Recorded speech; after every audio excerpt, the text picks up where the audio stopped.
Hello, my friends. Chef Stefini here. Tonight, we skip the tourist traps and dive into Beijing's real midnight street food. These are the top 5 dishes locals crave when the city sleeps. Crispy pancakes, soul-hugging noodles, and more. Forget sad sandwiches. We want wok hei, flavor, and MSG, the king of taste. So comfy pants on, snacks ready, let's eat. Fuyo! First dish, the king of Beijing street food, jianbing. Not just a crepe, but a crispy, eggy miracle made fresh before your eyes. The vendor cracks an egg, spreads it over the thin mung bean and wheat batter, then sprinkles scallions and cilantro. The smell? Pure happiness. Every jianbing is a personal masterpiece, crispy, hot, and ready to crush your midnight hunger. The heart of jianbing is all about layers, sweet bean sauce, spicy chili, and that essential crunch from bao kui, the crispy cracker. Folded together, every bite is a mix of chewy crepe, savory sauce, and explosive crunch. Add sausage or pickled veggies for your own twist. Wrapped up hot, it's a perfect joyful meal in your hands. Why is jianbing the ultimate midnight snack? It's fast, cheap, and always satisfying. For just a few yuan, you get a massive, tasty meal, customized just how you like it. Warm, comforting, and made in minutes, jianbing is a hug in a paper bag. The perfect end to any night. Second dish, zhajiangmian, Beijing's ultimate comfort food. Thick, chewy noodles topped with a rich, dark pork and fermented soybean sauce. It's hearty, savory, and packed with umami. This isn't just a meal, it's a culinary hug, perfect for late nights when you crave warmth and tradition. One bite, and you'll know why it's a classic.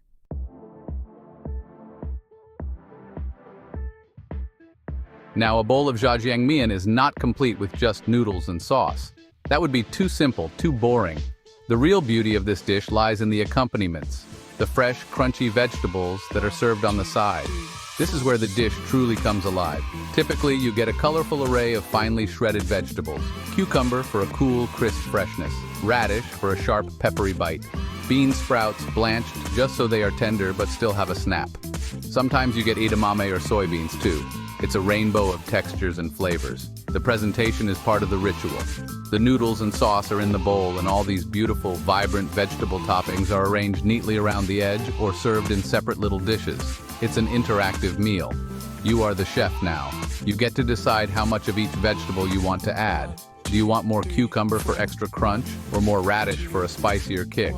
You are in control. This act of adding the toppings yourself connects you to the food. You're not just a passive consumer. You are an active participant in creating your perfect bowl. Once you have added all your desired toppings, the most important step begins, the mixing. You must mix everything together thoroughly. This is not a dish where you eat each component separately. No. You have to use your chopsticks and toss everything together until every single strand of noodle is coated in that glorious dark sauce, and the fresh vegetables are evenly distributed throughout. It takes effort. It takes commitment. You have to get right in there and make sure the sauce, noodles, and vegetables become one harmonious entity. The sound of the noodles and sauce mixing is music to a hungry person's ears. As you mix, the colors all blend together. The dark brown of the sauce, the white of the noodles, the green of the cucumber, the red of the radish. It becomes a beautiful, delicious mess. The heat from the noodles and sauce slightly wilts the fresh vegetables, releasing their aroma and flavor, but they still keep that essential crunch. This contrast is what makes zhajiangmian so special. You have the soft, chewy noodles, the rich, meaty sauce, and the crisp, refreshing vegetables all in one perfect bite. It's a masterclass in balancing flavors and textures.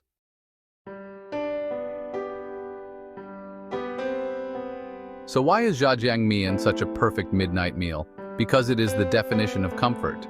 After a long night, maybe you feel a bit tired, a bit lonely. This bowl of noodles is like a warm blanket. The savory, meaty sauce is deeply satisfying in a way that few other foods can be. It's a flavor that feels ancient and familiar, even if you've never had it before. The carbohydrates from the noodles give you that instant feeling of fullness and contentment. It's a dish that grounds you, that makes you feel safe and cared for. It's the food equivalent of a good, long hug. It's also a proper meal. Sometimes at midnight, a small snack just won't do.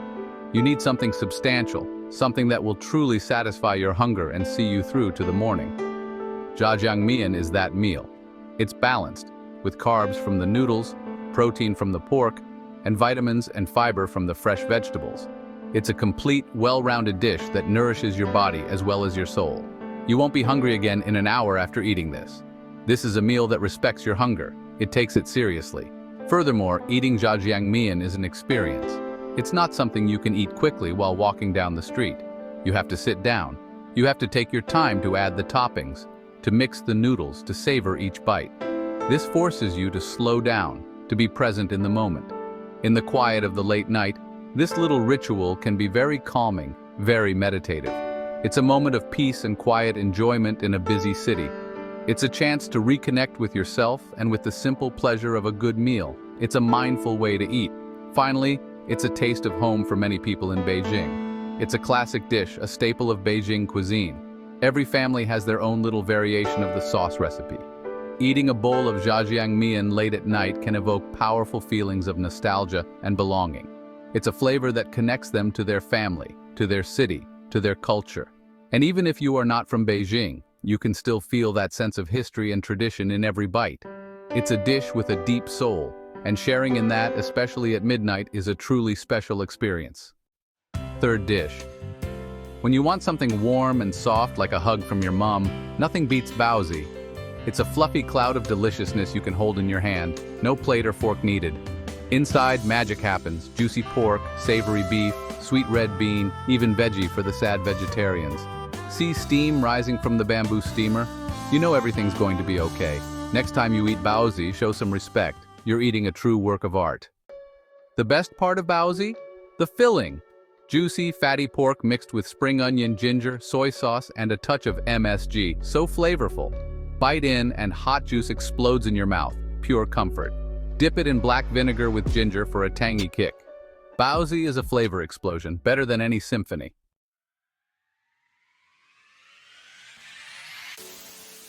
Okay, Chef Stefini knows some of you might be thinking, but Chef Stefini, I don't eat pork. Hiya, so sad for you. You're missing out on so much flavor, but don't worry, Beijing has baozi for everyone, even for the difficult people. If you don't eat pork, you can get beef baozi. The beef is also minced and seasoned beautifully, sometimes with a little bit of cumin or other spices that give it a different kind of deliciousness. It's a bit more hearty, a bit more robust, perfect for a cold winter night when you need something to warm you up from the inside out. And for my vegetarian nephew and niece, don't cry. Uncle Roger didn't forget you. There are so many amazing vegetable baozi in Beijing. One of the most popular is the one filled with Chinese cabbage, shiitake mushroom, and vermicelli noodles. The cabbage is sweet, the mushrooms are earthy and meaty, and the noodles soak up all the delicious juices. It's so flavorful you almost forget there's no meat inside, almost. But still very, very good. It's a lighter option, but still super satisfying and full of that umami goodness that makes you happy. Another classic vegetarian filling is chives and egg. Oh, this one is so fragrant. The chives have a strong garlicky flavor that is so addictive, and the scrambled egg adds a soft, creamy texture.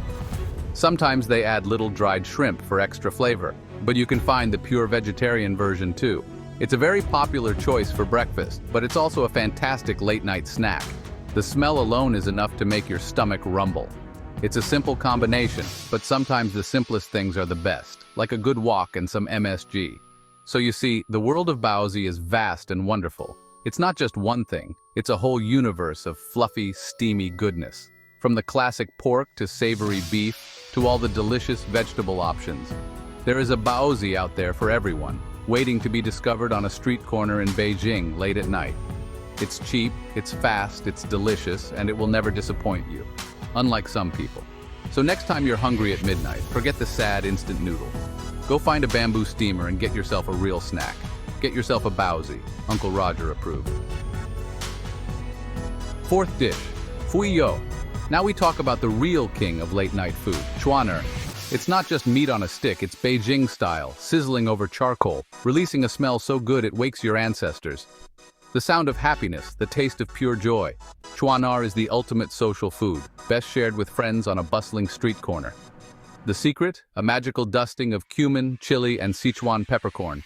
One bite and you'll want 10 more. Making perfect culinary is an art form. The shifu knows the charcoal, the heat, and how to keep the meat juicy and tender. It's a delicate dance, fire, fat, and skill. But it's not just food. Culinary is about sharing moments, laughter, and memories with friends. That's why chuaner is a legend of the Beijing night. Lamb may be king of chuaner, but the grill master's cart is a treasure trove. Chicken wings, mushrooms, even grilled garlic, all bursting with flavor. For the adventurous, offal skewers await. Chicken hearts, kidneys, nothing goes to waste here. And of course, nothing pairs better than chuaner and a cold Yanjing beer. This is more than a meal. It's the true taste of Beijing street life. Fuyo! Fifth dish. Now let's try something different. Duji. This is the weird cousin of Beijing street food. Fermented mung bean drink, gray-green, with a smell some say is like rotten eggs. It's the final boss of Beijing snacks, a true challenge even for locals. But for those who love it, duji is the taste of old Beijing, tradition in a bowl. Duji is made from mung beans, soaked, ground, and left to ferment. No fancy machines, just beans, water, and time. The result? A sour, funky drink with a strong aroma and murky color. Definitely not your average beverage. Most people make a face at first, but with time, some start to love its bold, unapologetic flavor.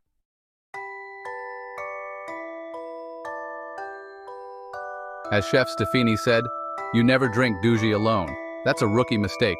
The key to enjoying, or at least surviving, duji is the side dishes. The number one companion is jiaoquan.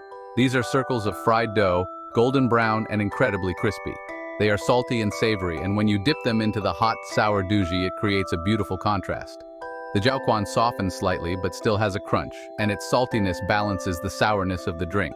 It's the perfect textural and flavor counterpoint. It's like having a boring friend, but you bring your funny friend along to make the party better. Another classic pairing is a side of pickled vegetables, usually thinly sliced pickled mustard root.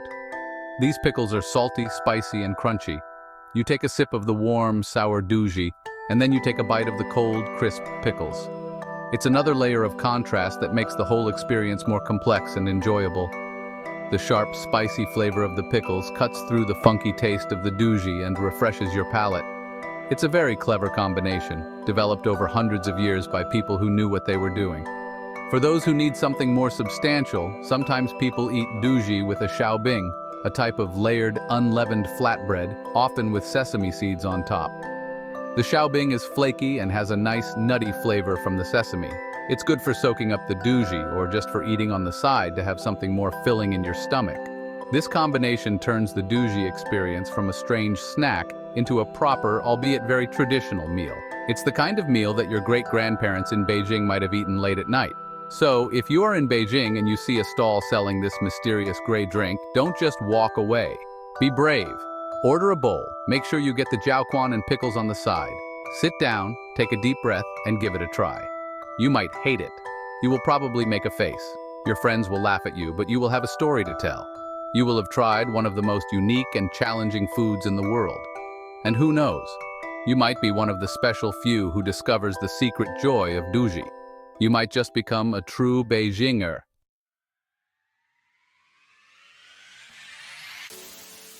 Fuyo. So there you have it, my friends. 5 legendary Beijing dishes to crush your midnight cravings.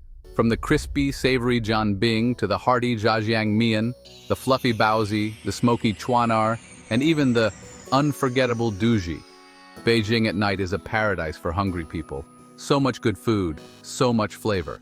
Uncle Roger's stomach is rumbling just thinking about it. I need to book a flight to Beijing right now and find a good chuaner stall.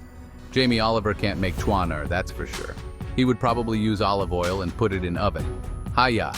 Thank you all for watching and coming on this food adventure with Uncle Roger.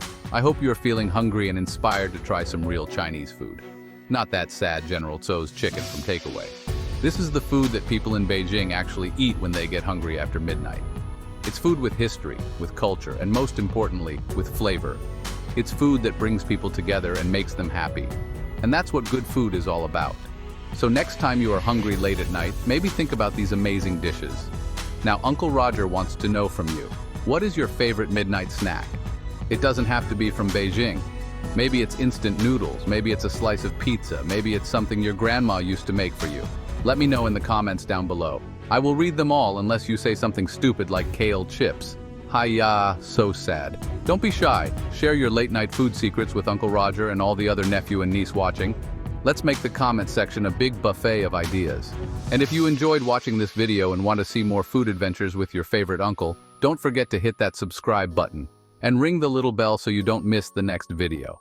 It helps the channel more than MSG helps fried rice. Okay, Chef Stefini can go now. My back is hurting from sitting so long. Need to go make some real egg fried rice. Bye-bye. For more amazing food and drinks tips and recipes, subscribe to our channel and click the bell icon so you never miss an update from us. Tell us about your thoughts in the comment section. Check out our other videos for more culinary inspiration. We love you. Until next time, keep cooking, stay adventurous.